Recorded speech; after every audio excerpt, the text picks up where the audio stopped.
I'm Yuki. I'm 15, and I fell in love with someone I should have avoided. Now my life is in danger, and I'm afraid there's no turning back. You think I'm overreacting? Then listen and write your opinion. Come in, it's my school. But without a shiny Mustang in the school parking lot and a Gucci from the latest collection over your shoulder, you're nobody here. It's all about how you look. And if you're not one of the golden youth, you're an outcast. So am I. I'm from a poor family. But as a reward for great progress in school, I got the opportunity to study at this prestigious institution for a year. The first week, of course, I was in euphoria. There are so many opportunities. Modern classrooms, equipment, disciplines. It is the dream of anyone who wants to gain knowledge. But instead, in the first few days, I got a firm kick in the nose. Yes, the girls in class immediately realized that I did not belong in their circle, and it treated me like rubbish. They poked me, giggled at my back, or just acted like they did not notice me. And that's terrible, I tell you. I had never felt so lonely until I saw a gray shadow like mine in the cafeteria. Mao became my friend, also from a poor family. She and I have similar life situations and the same impression of the school. We immediately determined that our school has a company of unspoken leaders, the so-called Golden 10, guys and girls who stick together and see the others as their servants. The school authorities know about them perfectly well, but always turn a blind eye to what they do. After all, the parents of these majors are the main patrons of the school. So these kids did what they wanted in school, knowing that no one would punish them. I stayed away from them. The main leaders who were especially dangerous were the cheeky Sawada and the ugly Misaki. They liked to make fun of others. Nasty and sometimes cruel jokes drove others to tears. Everyone in that 10 was nasty, except one. He was always silent, even mysterious, but very confident. Haruto was the guy's name, and people said that his father was a famous politician. While this loud company usually laughed out loud in the dining room during lunch, Haruto was either sitting on his phone or just staring blankly somewhere. And that's when I was secretly watching him. He had the looks of a movie actor. Handsome, tall, always thinking about something. He could easily become a movie star if he wanted to. And the funny thing was, I realized that Misaki, the golden girl, was really into him. She went out of her way to get Haruto's attention, always taking a seat next to him, showing him something on her phone, bringing him lunch. But Haruto was like bulletproof glass. Then one day, everything changed for everyone. I'll tell you in a minute. But right now, please subscribe to the channel, like the video, and click on the bell. There's a lot of interesting stuff ahead. Don't miss it. So, school cafeteria, lunch, lots of people. It was a week of final tests, so everyone was nervous. Mao and I ate, and my girlfriend wanted some juice. She grabbed a glass of juice from the counter and hurried over to our table, scrolling through Twitter at the same time. At the same moment, Savada was walking at a brisk pace from the other end of the dining room, also on his phone. Mao swooped down on him and, oh my, the juice was a yellow stain on his t-shirt. There was a deathly silence in the dining room. "It's our money! Do you know how much it costs?" Sawada pointed a finger at Mao. She turned white, and I knew that in a second she's going to cry. I couldn't let that happen. Quickly jumping up and running over to Mao, I stepped between her and Sawada. "Don't touch her! She didn't mean it! I'm sorry about that. I'll cover the cost of dry cleaning the shirt." Sawada smirked. "Look at that! The gray moth has a protector!" And he came right at me. My knees trembled, but I didn't move. Sawada could have knocked me down with his little finger, but I didn't care. "I will make your life a hell," I heard in my ear, and I braced myself for the worst with my eyes squeezed shut. But suddenly I heard quick footsteps, and I opened my eyes. And right in front of me was Haruto. He covered me with himself and said calmly, "Sawada, forget it. They're not worth it. For the first time, I heard his voice.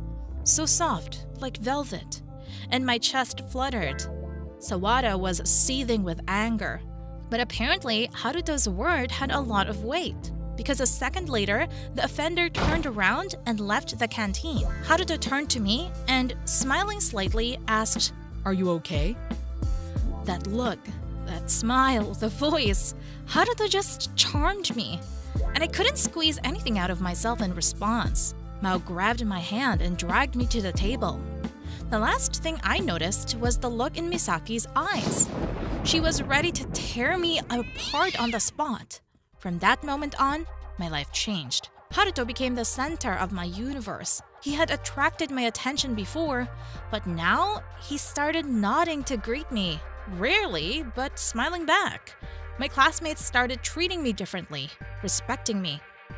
They said I was so brave that I took a chance against the formidable Sawada. But one day I ran into Misaki in the ladies' room. She was waiting for me. She poked me roughly in the chest with her finger and hissed, "Don't look at him! Otherwise I'll destroy you! Haruto is mine!" And she's not kidding. I can't stop thinking about him. I wish I could find out if he likes me. Then no Misaki would scare me. But how? Should I go up to him? Or should I stand aside because I don't know if I'm that good looking? Would you fight for your happiness? Or would you wait for Haruto to make the first move? Please give me your advice. I'm Saoirse, an ordinary 15-year-old girl. Nothing interesting happens in my life. There's not even a story to tell. Except that I live in the Arctic, in an igloo, and I'm practically alone here. I used to live together with my mom. She was a scientist. But when I was 7, she went on an expedition and never came back. That's what Uncle Bono told me. He isn't really my uncle, but he was the only person who took care of me all this time. He told me a lot about my mom, because I don't remember much about her. The only thing I know for sure is that she's a well-known researcher, Corey Annabelle. Uncle Bono doesn't know how Mom and I got here, whether if I was born here or if I came here with her, but he's the only person I ever saw. There's no one else around. It was very difficult and lonely at first, but slowly, I got used to the idea that I'd never see my mother again, and I had to learn to live on my own. That was until recently, when one day, everything changed. One day, I went to Uncle Bono's house to visit. I knocked, as usual, but no one answered. Gently pushing the door, I came in. "Who are you?" 2 beautiful, sky-toned young boys' eyes stared at me. "I'm Conan. And you are?" "What are you doing here? Where's Uncle Bono?" He's actually my uncle. And who are you?" That's how I met Conan, Bono's nephew, who came to visit him on vacation. He was 15, like me.